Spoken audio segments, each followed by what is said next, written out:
जय हिंद दोस्तों, आप सभी को स्वागत है अपने इस YouTube channel Anvi science classes में। आपका एग्जाम डेट भी अब आ चुका है। आपका एग्जाम बहुत नज़दीक है, तो आपके एग्जाम को देखते हुए हम आपके लिए डेली वन शॉट रिवीजन लाते हैं। यानी कि जितना महत्वपूर्ण क्वेश्चन है ऑल सब्जेक्ट का, उसका हम आपके लिए एक वीडियो लाते हैं। और इस वीडियो में जो भी हम क्वेश्चन बताते हैं वो क्वेश्चन बहुत ज़्यादा महत्वपूर्ण रहता है। आप जब एग्जाम दे दीजिएगा तब आपको अनुमान लगेगा कि कितना इस वीडियो से क्वेश्चन आया था। तो इसलिए आप हमारे इस वीडियो को शुरू से लेकर लास्ट तक देखिए, क्योंकि जो भी क्वेश्चन रहेगा बहुत महत्वपूर्ण रहेगा। और ये जो क्वेश्चन है ये फिजिक्स का है, चैप्टर फर्स्ट प्रकाश का परिवर्तन। और इस चैप्टर का ये दूसरा वीडियो रहेगा। एक वीडियो हम डाल दिए हैं जिसमें हम प्रकाश के बारे में बेहतरीन तरीके से समझ लिए हैं। उस वीडियो में हम लोग पढ़े थे किरण पुंज तक। तो आज हम आपको बताएंगे किरण पुंज किसे कहते हैं। उसमें सिर्फ डिफिनीशन बताए थे, लेकिन आज उसके प्रकार भी हम पढ़ेंगे। तो किरण पुंज किसे कहते हैं? प्रकाश के किरणों के समूह को किरण पुंज या प्रकाश पुंज कहते हैं। जो प्रकाश है उसका जो समूह होता है उसी को हम लोग क्या कहते हैं? किरण पुंज या प्रकाश पुंज कहते हैं। यह भी तीन प्रकार के होते हैं, यानी कि किरण पुंज कितने प्रकार के होते हैं? तीन प्रकार के। पहला है समांतर किरण पुंज, दूसरा अभिसारी किरण पुंज और तीसरा अपसारी किरण पुंज। समांतर किरण पुंज समझेंगे किसे कहते हैं? यानी कि ऐसे किरण पुंज जिसमें सभी किरण आपस में समानांतर हो। यानी कि ऐसे किरण पुंज जिसमें सभी किरणें आपस में क्या हो? समानांतर हो, उसे समांतर किरण पुंज कहते हैं। जैसे देखिए, जो ये हमारा किरण है, जो हमारा ये प्रकाश है, ये सब आपस में क्या है? समानांतर है। तो ये हमारा जो होगा, ये कौन सा किरण पुंज होगा? तो ये समानांतर किरण पुंज होगा। तो इससे आप लोग समझ लिए हैं, जिसमें सभी किरणें आपस में क्या हो? समानांतर हो, उसे समानांतर किरण पुंज कहते हैं। दूसरा हमारा है कि अभिसारी किरण पुंज किसे कहते हैं? यानी कि ऐसे किरण पुंज जिसके सभी किरण एक बिंदु पर आकर जमा होते हैं।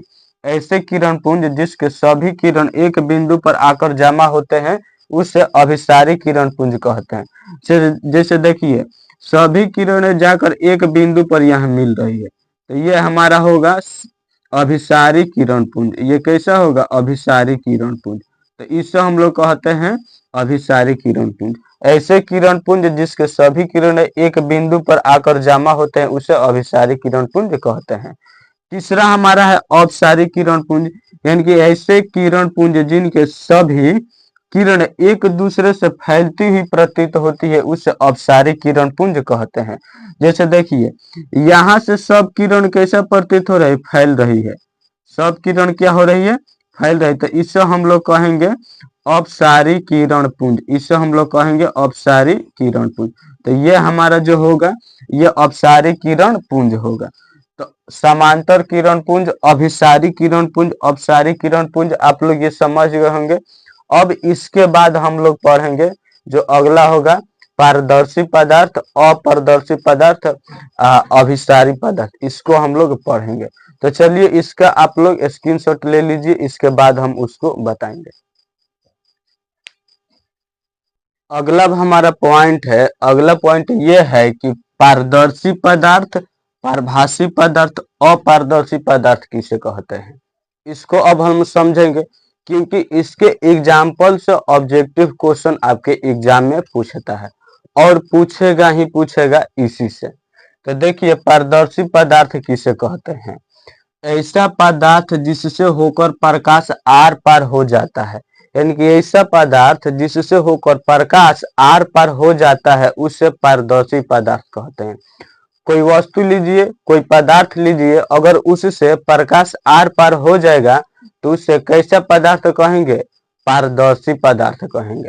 तो इसके एग्जाम्पल में क्या हो जाएगा? हवा हो जाएगा, कांच हो जाएगा, जल हो जाएगा। हवा, कांच, जल, ये कैसा पदार्थ है? तो पारदर्शी पदार्थ है। इसी तरह और हो जाएगा इसका एग्जाम्पल जिससे प्रकाश आर पार हो जाए। अगला हमारा है कि पारभासी पदार्थ किसे कहते हैं। पारभासी पदार्थ को आप लोग समझेंगे कि ऐसा पदार्थ जिससे कुछ ही भाग से प्रकाश आर पार हो सके, यानी कि ऐसा पदार्थ जिसके कुछ ही भाग से प्रकाश आर पार हो सके उसे परभाषी पदार्थ कहते हैं। उसे क्या कहते हैं? परभाषी पदार्थ। यानी कि वैसा पदार्थ लीजिए जिससे कुछ ही भाग से प्रकाश आर पार हो जाए, उसे परभाषी पदार्थ कहते हैं। जैसे तेल लगा हुआ कागज आप लीजिए, तेल लगा कागज लीजिए, उसके कुछ भाग से प्रकाश आर पार हो जाएगा, पूरा पूरा भाग से नहीं होगा लेकिन उसके कुछ भाग से प्रकाश आर पार हो जाएगा, तो तेल लगा कागज किसका एग्जाम्पल हो जाएगा? तो पारभाषी पदार्थ का हो जाएगा। फिर घिसा हुआ कांच लीजिए, वैसा कांच जो घिसा हुआ कांच है उससे भी प्रकाश कुछ प्रकाश कुछ भाग से आर पार हो जाएगा। तो ये हमारा मुख्य रूप से दो एग्जाम्पल याद रखिए पारभाषी पदार्थ का। अगला है अपारदर्शी पदार्थ, यानी कि पारदर्शी पदार्थ का सेम ये क्या है? विपरीत है, उल्टा है।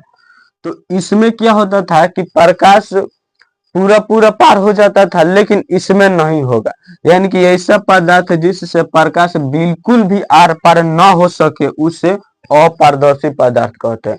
बिल्कुल ही प्रकाश उससे आर पार नहीं होगा, उसे अपारदर्शी पदार्थ कहते हैं। जैसे बोर्ड ले लीजिए, बोर्ड कैसा पदार्थ होगा? अपारदर्शी पदार्थ होगा, इससे प्रकाश आर पार नहीं होगा। या ये मार्कर ले लीजिए, मार्कर से भी प्रकाश आर पार नहीं होगा, तो मार्कर भी अपारदर्शी पदार्थ होगा। तो इसका एग्जाम्पल समझिए, दीवार हो जाएगा, ईंट हो जाएगा, कुर्सी, पंखा, लकड़ी, बेंच, ये सब क्या होगा? अपारदर्शी पदार्थ होगा। तो इन तीनों में से किसी का भी आपसे पूछेगा एग्जाम्पल, तो आप उसका आंसर बता पाएंगे। अगला जो हमारा हेडिंग है वो है कि प्रकाश के परावर्तन। इस चैप्टर का नाम है प्रकाश का परावर्तन। अब आ गया हमारा प्रकाश के परावर्तन, यानी कि किसी सतह से टकराकर प्रकाश का वापस मुड़ जाना प्रकाश का परावर्तन कहलाता है।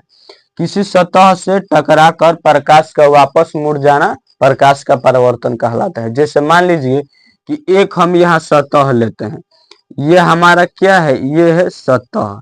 अब जब इस सतह पर प्रकाश आया, यानी कि प्रकाश आएगा, यहाँ प्रकाश क्या हुआ? आया, फिर इस सतह से टकराएगा, तो इस यहाँ पर क्या होगा? टकराएगा, यहाँ से प्रकाश क्या हुआ? टकराया, तो टकराएगा तो फिर क्या होगा? वापस चला जाएगा, यानी कि प्रकाश किसी सतह से टकराकर वापस चला गया, इसी को हम लोग क्या कहते हैं? प्रकाश के परावर्तन। वापस क्या हुआ? फिर वापस ये चला गया, ये हमारा क्या है? ये है सतह। यानी कि किसी सतह से टकराकर प्रकाश का वापस मुड़ जाना प्रकाश का परावर्तन कहलाता है।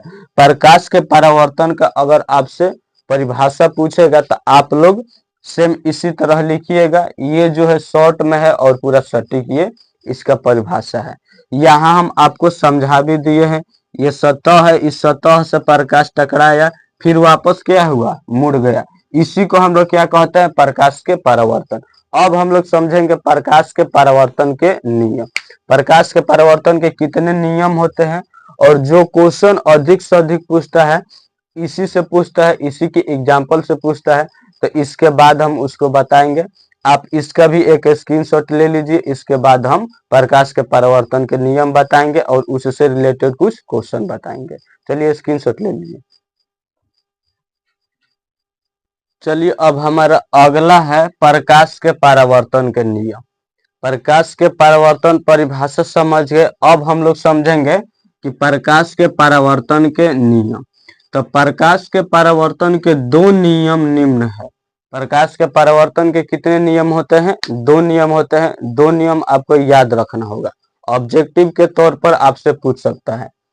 पहला नियम है कि आपतन कोण बराबर होता है परावर्तन को। अब देखिए जो हमारा ये एक प्रकार का क्या है? ये सतह है, इस सतह से प्रकाश आया और टकरा गया, तो जिस बिंदु पर टकराया उस बिंदु को हम लोग कहते हैं आपतन बिंदु।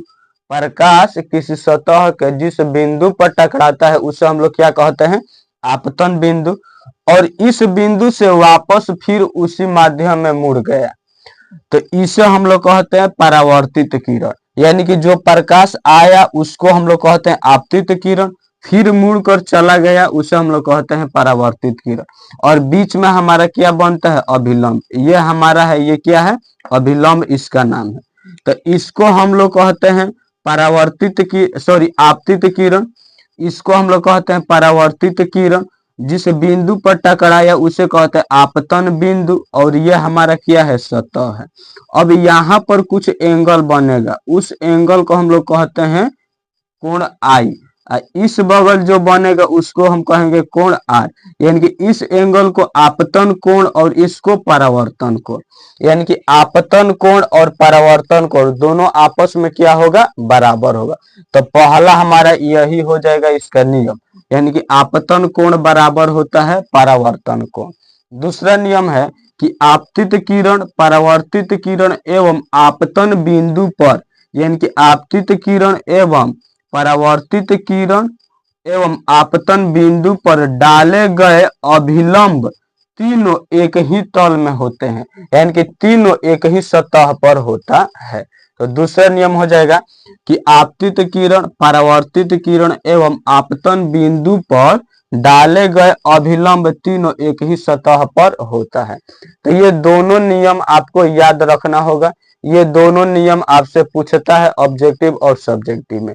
यहाँ हम आपको समझा दिए हैं फिगर के साथ, फिगर को भी आप लोग बना दीजिएगा, क्योंकि फिगर से आपको फुल मार्क्स मिलता है। और इससे जो ऑब्जेक्टिव क्वेश्चन बनेगा उस ऑब्जेक्टिव क्वेश्चन को हम यहाँ लिखे हैं। पहला क्वेश्चन देखिए, आपतित किरण और अभिलंब के बीच बना कोण कहलाता है। यानी कि जो हमारा आपतित किरण है, जो हमारा ये आपतित किरण है और ये अभिलंब है, इसके बीच बना कोण कहलाता है। तो इसको हम लोग आपतन कोण कहेंगे, यानी कि इसका आंसर हो जाएगा आपतन कोण। आपतन कोण हमारा क्या होगा, आंसर होगा, जिसे हम लोग कोण आई से सूचित करते हैं। इसे किससे सूचित करते हैं, आई से। दूसरा क्वेश्चन है कि परावर्तित किरण और अभिलंब के बीच, यानी कि ये परावर्तित किरण और इस अभिलंब के बीच बना कोण कहलाता है। यानी कि अभिलंब और परावर्तित किरण के बीच जो कोण बन रहा है उसे हम लोग क्या कहते हैं, परावर्तन कोण कहते हैं। तो इसका आंसर हो जाएगा परावर्तन कोण। इसको हम लोग क्या कहते हैं, परावर्तन कोण कहते हैं। परावर्तन कोण इसका आंसर हो जाएगा, यानी कि कोण आर हम लोग कहते हैं। तीसरा क्वेश्चन है कि आपतन कोण बराबर होता है, यानी कि इस आपतन कोण के बराबर कौन होता है, तो ये होता है परावर्तन कोण। फर्स्ट नियम यही कहता है कि आपतन कोण बराबर परावर्तन कोण, यानी कि आपतन कोण बराबर होता है परावर्तन कोण। इसका आंसर क्या हो जाएगा, परावर्तन कोण हो जाएगा। सही आंसर इसका परावर्तन कोण। अगला क्वेश्चन है कि यदि आपतन कोण 60 डिग्री है तो परावर्तन कोण होगा। अब देखिए यहाँ समझिए, मान लीजिए कि आपतन कोण हमारे ये कितना डिग्री है, 60 डिग्री है। तो इस परावर्तन कोण को पूछ रहा है कि ये कितना डिग्री होगा।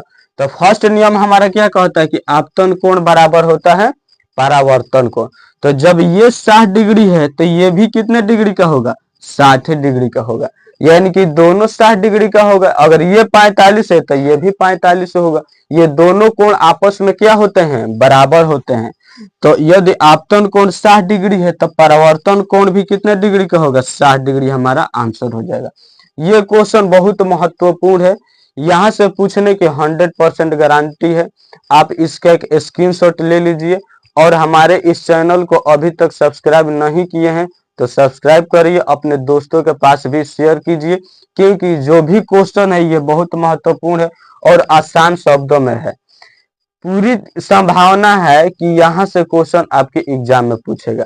और ये भी मैं आपको गारंटी देता हूँ कि आप हमारे इस वीडियो को अगर शुरू से लेकर लास्ट तक देख लिए हैं तो ये जितना भी हम बताए हैं आपको समझ में आ गया होगा।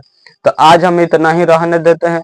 आप हमारे इस वीडियो को ज्यादा से ज्यादा शेयर करिए ताकि और भाइयों के पास भी पहुंचे, और उनका भी अगर इसमें कोई प्रॉब्लम है या डाउट है तो वो डाउट क्लियर हो जाए। चलिए आज के लिए इतना ही रहने देते हैं।